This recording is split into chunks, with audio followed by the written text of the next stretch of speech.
Jet fans, what's going on? I'm friggin' delirious right now. I got about 2 hours sleep staying up, refreshing the Twitter feed, watching the Le'Veon Bell hunt, and I can't believe it. We actually got him.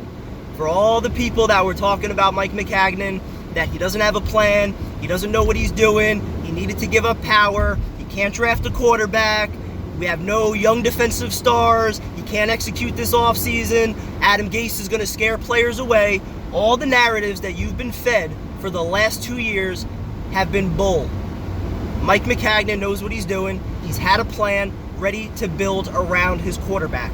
And now we have a Hall of Fame running back, an all-pro linebacker, an all-pro offensive guard. Still got plenty of money left over to spend, but you know what we're going to do? We're probably going to spend the next week still talking about how we missed out on a center, right? Because here's what I need you guys to do. Go back to last night's show.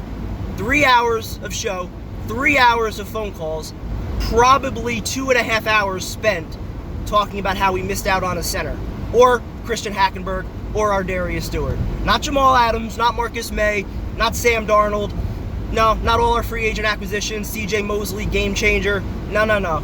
We're talking about still mistakes of the past. Mistakes that every general manager has, but not every general manager has a franchise quarterback like we have. Not every general manager had our cap situation coming into this year. Not every general manager has the amount of young stars that we have on our team.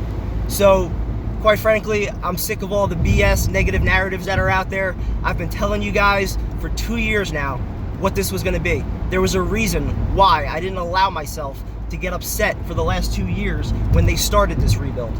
Because I knew it was going to take at least 2 years before we saw the results. You don't just tear it completely down and start winning the next day. That doesn't happen. That's not realistic. All right? It's just not realistic. All right? You can talk about the first 2 years all you want, what they should have did, what they didn't do. They had money to spend, they spent it. I'm done talking about that. I'm all about the future now. All right? Once they started that rebuild in 2017, they got Jamal, they got May, they even got a few other guys, plenty of 6-rounders that we still haven't seen yet, guys like also Nathan Shepard in the 3rd round. But you got Jamal, you got May, you got Sam Darnold, you got Chris Herndon. That's 4 starters in the last 2 rounds. High-quality starting caliber players. What are we upset about, honestly? What are we upset about?